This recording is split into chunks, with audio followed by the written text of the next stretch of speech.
Formule des annuités, versement supplémentaire.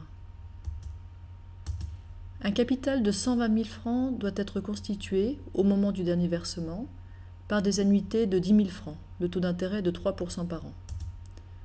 On aimerait savoir combien de versements on doit effectuer. On complète éventuellement avec un versement supplémentaire, qu'on notera VS, au moment du dernier versement. Représentons tout ça sur un axe du temps. On aura donc 1, 2, 3, 4, etc. N versements de 10 000 francs, afin de composer un capital de 120 000 francs, au moment de ce dernier versement. Le tout a un taux de 3% par an.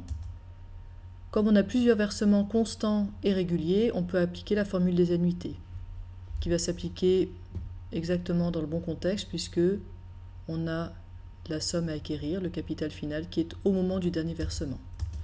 Petit a, c'est le terme des annuités, c'est 10 000 francs. Grand A, le capital acquis au moment du dernier versement, qui est de 120 000 francs.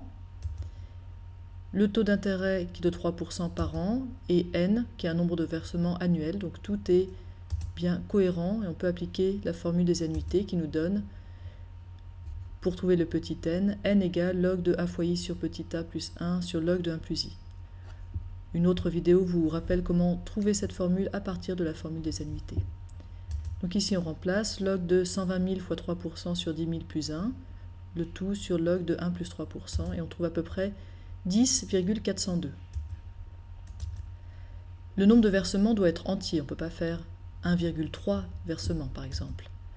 Ici, si on fait 10 versements, on n'arrivera pas tout à fait à la valeur acquise souhaitée, puisque le résultat qu'on a obtenu pour le n, c'est 10,43. Donc avec 10, on est inférieur. Avec 11, on arrivera à plus que ce qu'on veut. On fera toujours la même chose, on arrondira toujours en dessous, donc on fera ici 10 versements plus un versement supplémentaire. L'énoncé vous indique à quel moment on fait le versement supplémentaire. Ici, il est fait au moment du dernier terme. Donc, on a 10 versements de 10 000 francs. Ça nous donne une certaine valeur acquise grand A, qui n'est pas exactement 120 000 francs, qui est un petit peu insuffisante. Et donc, pour obtenir 120 000 francs, on va compléter avec un versement supplémentaire. Pour calculer le montant de ce versement supplémentaire, on va d'abord calculer la valeur acquise au moment du 10e versement de 10 000 francs. A égale 10 000 fois 1 plus 3% puissance 10 moins 1 sur 3%. C'est-à-dire à peu près 114 638,79. Ça, c'est ce que nous donnent les 10 versements de 10 000 francs au moment du dernier versement, donc à la date 10.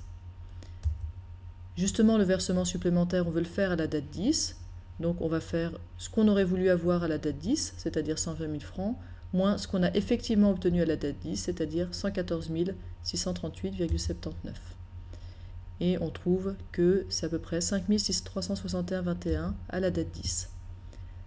Conclusion, au moment du dernier versement de 10 000 francs, le 10e, il faudra effectuer un versement supplémentaire de 5 361,20 francs. Quelques généralités sur les versements supplémentaires.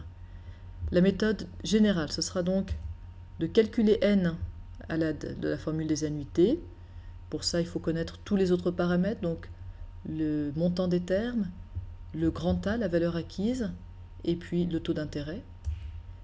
On arrondit toujours à l'entier inférieur et on complète avec un versement supplémentaire. Pour ça, pour trouver le montant du versement supplémentaire, on calcule la somme effectivement acquise au moment du nème versement.